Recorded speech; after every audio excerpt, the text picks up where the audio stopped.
Why do I do what I do? I do what I do because I can help empower others to tap into the happiness that resides within them. I am a reformed trophy wife. I lived my life up until the last few years in La La Land. I had the toys, the money, access to all the things that marketing and mass media tells us that we would want out of our lives.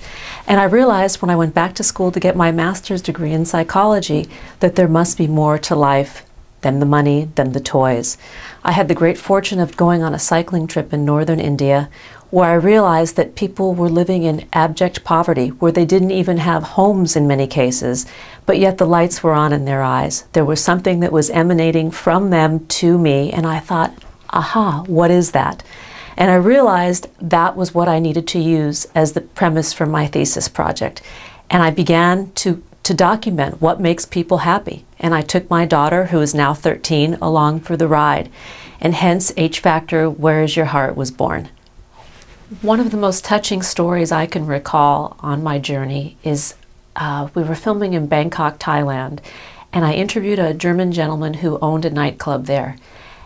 And I brought to him the trailer of our documentary on an iPod, and I showed him the trailer, and he looked up at me with tears in his eyes, and he said, "I've never known a day of happiness in my life." And I started to cry because I thought, how is that possible? How is that possible that someone could not access a part of themselves that is our inherent nature, that all of us have some level of happiness regardless of adversity that we can tap into and express.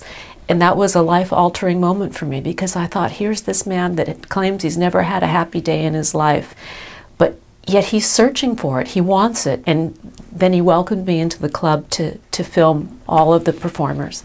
And I think I was able to show him something very interesting about joy, in that I interviewed all of his performers. And actually, this is a very interesting nightclub because it was a transvestite nightclub. These were all ladyboys. They were all young, beautiful men that were dressed as young, beautiful women. And some of your favorite sexy, hot performers. And I asked each one of them with the concept in mind that I wanted to show that regardless of where we come from, who we are, what our economic status is, what our preferences are, what our political beliefs are, that we all possess some kind of happiness. And I think as he watched me interview each of these performers, probably at about 2 in the morning, that he melted into the experience that happiness is there, that it's there for seeing it, for opening one's eyes, opening one's mind, and opening one's heart to it just being. And I think that was a pretty powerful moment. I know for myself, and I know for this gentleman because he told me so.